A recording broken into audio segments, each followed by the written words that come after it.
Xandon pista barcha sevib iste'mol qiladigan quruq meva hisoblanadi. Yurtimizda asosan Bobotog' hududida ko'p tarqalgan ushbu qurg'oqchil o'simlik dunyoning boshqa joylarida ham mashhur.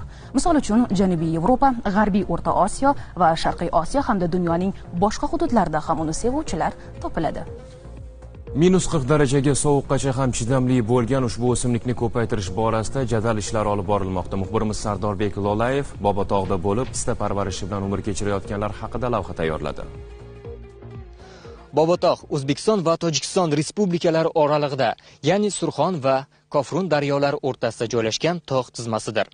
Bu yer asosan qurg'oqchil hududlardan iborat. Shunday bo'lsa-da, bu yerda misli ko'rilmagan darajada daromad olish imkoni bor. Misol uchun, pistachilik, chorvachilik va kovrachilik ortidan.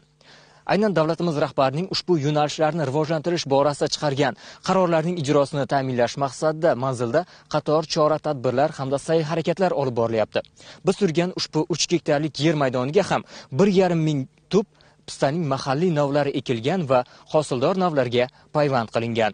Hozirda esa ularning bo'y ko'rsatayotganligini ko'rishingiz mumkin. Quruq iqlim sharoitiga mo'ljallangan ushbu o'simlik aynan Bobotog' tog'lari uchun yaratilgandek go'yo. Pista daraxti biror marotaba ham suv talab qilmaydi. Shunchaki ularni bir necha yil chorva mollaridan himoyalash kifoya. Agar qor yomg'ir ko'proq bo'lgan yillari bo'lsa, 30 sm, 40 sm-gacha o'sadi shu. Suvsiz holat. Qor yomg'ir suvlarini yig'ilish uchun atrofdagi chuqurcha xandaq qozib, ariqcha qilib olib kelib qo'yganmiz. Yog'gan yomg'irning, qorning suvlari kelib shu yerga to'planadi. To'planadigan joy qilganmiz. Shuning evazigaki, qanchalik qor yomg'ir ko'p bo'lsa, ko'proq o'sadi. Endi yoz kunlari bu yerda havo harorati necha darajagacha ko'tarilishi mumkin? 30-35 darajagacha boradi. Ayrim vaqtlarda 40 ga ham chiqishi mumkin. Bunday paytlarda qurib ketish holati ham kuzatilmaydimi? Chunki suv bo'lmagandan keyin tabiiyki ildizlar qurishi mumkin. Bularning ildizi bo'yiga nisbatan 10 barobar chuqurlikka ketadi deyiladi mutaxassislar. Mana 1 metr bo'lsa 10 metr pastga tomiri ketgan uning ildizi.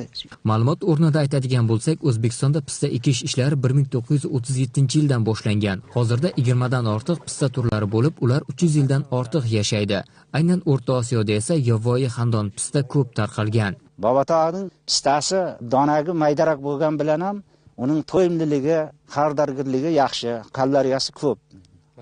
Boshqa Eron boshqa pistalarga nisbatan mazasi yaxshi. 37 ming gektardan iborat Bobotog' hududidagi lalmi yerlarni mahalliy aholiga bog' tashkil qilish maqsadida berib, pista plantatsiyalarini tashkil qilish ishlari qizg'in davom etmoqda va bu orqali hosildorlikni oshirish maqsad qilingan. 3 gektar joyda 1,5 ming tip pista bo'lsa, undan 4 tonna, 5 tonna pista olamiz. O'rtacha 50 mingdan hisoblab sotganimizda ham 600 million, 700 million daromad bo'ladi. Uzunligi 125 kilometr, eni esa 30-40 kilometrdan oshadigan Bobotog' hududida bu kabi pista plantatsiyalarini tashkil qilish orqali ekologik muvozanatni barqarorlashtirish mumkin. Bugun Sardorbek Lolayev, Maqsud Alimnazarov, Surxondaryo.